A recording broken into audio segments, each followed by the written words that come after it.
Cette émission est sponsorisée par Fast Visa.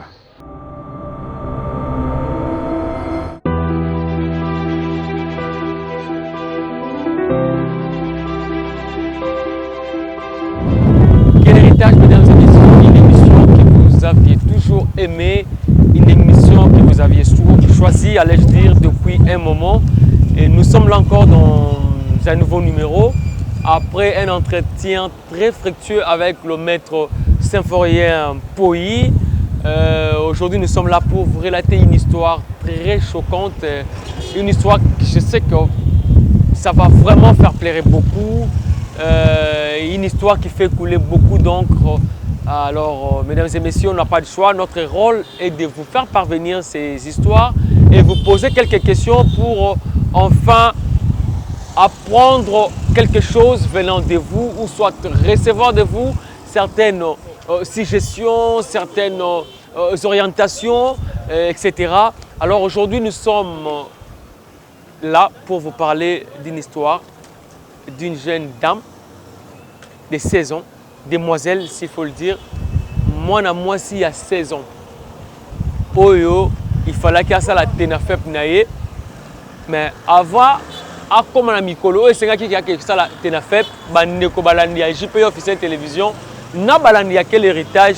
Ça veut dire que moi, sona azala qui violé par un homme en tenue, un homme en uniforme, né tombé en français, un homme âgé, il y a 16 ans. Elle n'a pas pu aller pendant que ça examen à tenafep parce qu'elle a été vraiment touchée de la façon dont on a été. Alors, botika natuna nanu mituna moko mike ozola na mutu. Est-ce que na âge au moins na zaki nango ya 16 ans akoko sala tenafep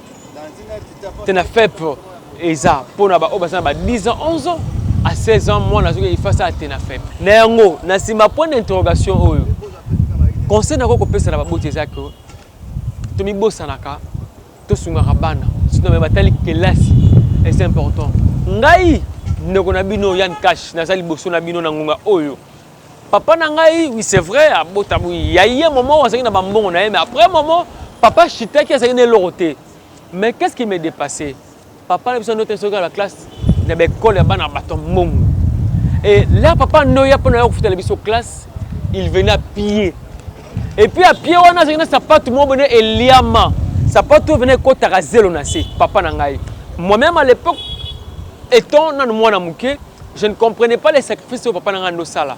Et à mon avis, c'est gêné. Mais comment ça fait-il que papa n'a pas dans la classe, dans l'école, dans la qui ba na batombo baza awa papa na ba la bien ba na mitu kamé azoya boui. Mieux vaut penser ngata mon na me foutre là tout ça sonné. Mais c'est maintenant que je comprends que papa n'a ngai a sala sacrifice oyo n'habiter sur ba boti et belé ba ko sala pona bana na bango. Bisika zali vraiment, né en français, que son âme repose en paix. Papa n'a pas de qui toque, on a réservé les bien à ma casse. Donc, pour la oignon, ça sala pour la bisobana. Alors, il peut mon boti. Comment on a côté comme on a à l'âge de 16 ans sans continuer dans la classe? Gratuité, il y a qui déjà, ça fait 2 ans, une année et demie, pardon. Mais attention, tu as biso nini. Mon boti, ben, coleza. Oh, ils ont 5 ans, mongo. Et bel écoutez. Au quotidien, moi, moi, si tu n'as à 16 ans. Parce qu'à l'âge de 16 ans déjà, pour une fille, à combien qu'on développe ma poste à mon robot. Alors, on a évité. Pour violer, on a tout bien pour violer parce que oui. Pour violer, ça pour forcer, on a le royal dignité. Mais, les autres, moi, je suis nango. Tu as évité. Et là, tu as lipé les sous-sous, tu as accentué le courant. Tu as boti. Tu as connaître ça, banana biso. Bana biso baza ba victime ya ba conséquences néfastes belé to ba conséquences ma belé pourquoi parce que seulement biso ba botu tebi collecte ba ngote collecte c'est elle papa te maman surtout bino ba maman okokene na zone ozo mona jipa mukuse osomeli mwana roba mukuse pendant que mwana na ngaza un avantage à vitesse o to bengi mwana za émancipé c'est-à-dire ça dans surtout moi sokola ngo moi muke maza surtout mo boy mais yeba collecte ça mwana maman mobali aza mutu oyo akweka liboso ya oyo azomona c'est-à-dire misu ne kwesaka mobali mobali soka moni mwana alati eloko ya bongo ekaza mipende minene aza na nsima monene bopermettre na loba yango mobali akoresiste te parceke yo momebi ke mwana aza bongo okelukela jupe ya mokuse okelukela robe ya mokuse mpo esala nini yo nde sikoyo ya liboso akogangaki baviole mwana na ngai estce totala elatisi oyo ndolatisa mwana na yo estce kolatisa wana olatisa mwana na yo ezalaki ya solo to ezalaki ya malamu to ya mabe yango nalobi na yo boye moboti nyonso ya mwasi toyeba kolatisa bana biso ya basi elateli eza na rôle ya monene na mboka na biso alors tokeba mobali akolaka te mobali aza kaka jeune ata 80 ans soki amoni mwana 10 ans alati mabe eza na nzoto moko boye ane près wana eza nature eza makambo ya constitution te eza makambo ya faci te eza makambo na yo moboti yeba kolatisa mwana na yo mpo oprotege ye po biso toyoko kofundaka bato faci talela biso likambo oyo bote eya likambo ya faci te likambo na yo yeba kolatisa mwana na yo na age oyo azaleli wana mpo oevite na baconséquence ebele. Alors mesdames et messieurs eloko sikoyo ezosalanga mpasi eza nini histoire na tobetela bino eza boye mwana oyo tata wana violé aza mwana mwasi donc c'est-à-dire la fille ya mwasi oyo papa wana abalaki question na ngai ya liboso eza boye est-ce que soki papa abali mwasi oyo abalaki déjà ki adivorçaki il faut mama wana ya na bana na ye na ndako ya papa wana mibale to il faut atika bango papa na bango ya liboso question na ngai yango wana ka mosusu question mosusu est-ce que c'est vrai toyebi ke biso bandeko na biso abasi lelo tokoma kobosana donc kolala façon kolala tokoma kobosana ngo facilement toyebi te balalaka ndenge nini tout ça na ka oyo neti otokoma oyo c'est vrai que mwana oyo zapeta alalaki na salon est-ce que ata soki ndeko na biso wana alalaki mabe eke apanzaki nteke nyonso ndenge ezalaka papa wana azalaki obligé koviole ye parce que azalaki na ndako na ye to te alors wana eza mituno na tuni mais conseil par rapport moto na nga mibale eza boye bandeko na biso ya basi toyebaka kolala surtout so toza badifficulté surtout na Kinshasa awa toza badifficulté ebele ya kozwa bandako ya minene parce que bandako ezokute trop cher mais soki ozwi occasion kolala na salon yebake mibali balekaka bazongaka lataka kola na yo olati robe na yo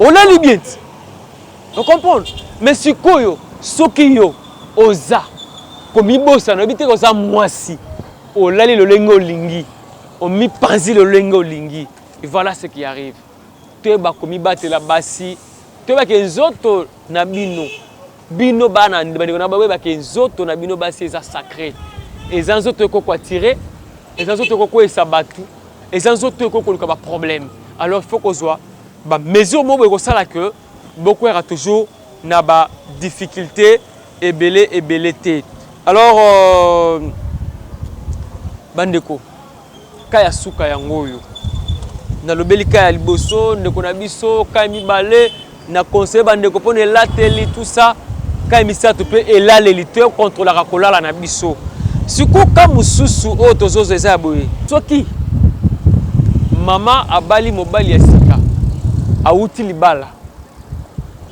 abali mobali ya sika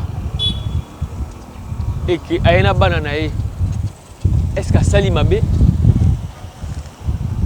ya liboso ezalaki boye soki mama alongwe kote mosusu est-ce qu'il faut aya na bana na ye réponse eza oyo mosusu ya suki ezaki est-ce que soki asali mpe bongo peut-être parce que mobali wana aza nde capable ya kozwa charge ya bana wana te eke azwi bana wana mpo aya na bango na libala mosusu azwi ya sika asali mabe to asali bien na banzi ke tokomi na suka émission na biso bandeko balandi ya quel héritage toyeba biso baboti biso baencadreur héritage nini tokotika na baebanso bakoya na nsima na biso c'est très important papa oprofite parce que mama otali libala mosusu na mwana na ya mwasi yo moni ke une façon pour toi ya komifuta ezalaki ya koviole mwana wana mais sachons une chose nzambe aza likolo ya nyonso te c'est Dieu qui paye c'est Dieu qui réprimande c'est Dieu qui punit au seplan pour que il y a une seconde 2 minutes soit 5 minutes aux unis na suka nyoso wana toyeba koyeba ko sala eloko ko sala que lobi kuna ba beta solo na ndenga bolamu ah te papa na biso na tika biso netinga lelo na beta solo papa na ngai atika ngai partage bien que là singo na tangi le na zali boso bitano na bino parce que j'ai appris ça à l'université. Mais ce papa n'a pas eu de kangate, atina kangate, atika kanga héritage à connaissance na sala ngote. Peut-être yo nga toyi banité. Alors bandeko, toye ba quel héritage to ko tikela ka bana, ba cousin, ba neveu, ba nièce na biso. Soit même à ton entourage na biso. To za pena entourage na ba héritage to ko tika. Histoire, souvenir. Ne to ko tikela baron. Alors nous sommes à la fin, mesdames et messieurs. Nous passons à la nouvelle rubrique auto concevoir dans l'émission Ponabino. Parce que vous êtes beaucoup, vous êtes très nombreux, vous écrivez de partout. Vous avez posé à moi, dédicace, tout ça. Alors, rubrique auto Ponabino, Soko Lingi, auto dédicace na yo, na émission na biso, quel héritage. Benga biso na numéro affiché na bas à écran, soit à téléphone na yoana. Écris-nous ton nom, appelle-nous. On doit te dire ce qui se passe pour que moi, dédicace na là, parce qu'on a envie d'évoluer aussi d'une manière ou d'une autre. Alors, vous hésitez, ce sont ceux-là qui nous ont écrit à travers ces numéros. Alors, bazan a raison à Bango, il y a cause de dédicace na Bango. Merci beaucoup à mon boss d'abord. Je commence par là. Comme on a toujours dit, à tout seigneur, tout honneur. Lui, c'est Monsieur J.P. Aniembo, sans oublier Maman Rachel Aniembo, Bill Fashion, Owen et Océane, mes deux bébés que j'aime beaucoup. Merci aussi depuis le Bumbashi à celui qu'on appelle El Viki Katanku, depuis la station de service GPM. Depuis le Bumbashi, Katanga, Bosé Belé, vous êtes nombreux, écrivez. Jérémy Tchabaski, Monsieur GG, depuis Zambie, Bambo Tene Belé aussi. Gustave Ngindou et Maman Pierrette Kande, depuis Cap Town. Ça, c'est en Afrique du Sud. Merci de nous écrire. Merci d'être toujours côtier branché, cimenté dans JPA Officiel Télévision et surtout dans Quel héritage. Merci aussi à Doris Chumanga, autrement appelé El Dorado, Papa na Aaron et Arienne. Motema ya Mama Louange Camilo. Aïe. Maman Louange Camilo, LK Angelos. Depuis les États-Unis d'Amérique. Merci beaucoup à vous. Merci aussi à toi, ma petite sœur que j'aime beaucoup. Rachel Mbi Chimanga, depuis les États-Unis. Merci à toi aussi de Panama, Moutunanga de Panama, Chico, depuis les États-Unis aussi. Merci beaucoup de votre fidélité. Merci aussi à Hervé Kandolo, Motema ya Jésus-Christ, Motema ya Mama Morissette Kabang 7 Day, Mama na Kenaya Kandolo, Nakelian Kandolo depuis les États-Unis. Merci aussi à Paul Baka, Moïse Baka depuis les États-Unis, avec les États-Unis et Indi. Merci aussi à Maman de Peter Scola depuis les États-Unis. Maman Annie Onos depuis Paris. Maman Maggie Onos depuis Bruxelles. Filia Baraz à la Barazino. Aïe, Maïel Ndeli Kambo. Je t'aime beaucoup, ma collabo de loin ou de près. On est toujours ensemble. Merci aussi à toi, mon petit du cœur, mon neveu. Moi, la liboso à papa na Yann Cash. Alvin Alva Kashingo, Cash comme on l'appelle. Et Maman Divine depuis Tunis, en Tunisie bien sûr. Merci aussi à toi, Benito Hassani, depuis Tunisie. Et je crois que nous sommes à la fin. Rodriguez Bel Cash, le motivateur. Les bras droits de Yann Cash. Petit Nangama Bokobank, Lucien Toumba. Moi, je prophète. Moi, je papa Pichou. Merci à toi, ma petite. Merci aussi à Fayol Cash, à Nico. Et sans oublier la prunelle de l'aide de l'homme. Elle s'appelle Winner Lusamba. Sarah Eley. Le cœur de quelqu'un. La future femme de quelqu'un.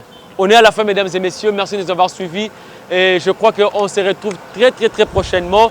D'ici là, portez-vous bien. Restez toujours branchés sur nos programmes JPA officiels. Ah, Mikolo, tout ça, un système moko. Il y a. Et Botou, il y a un zoko.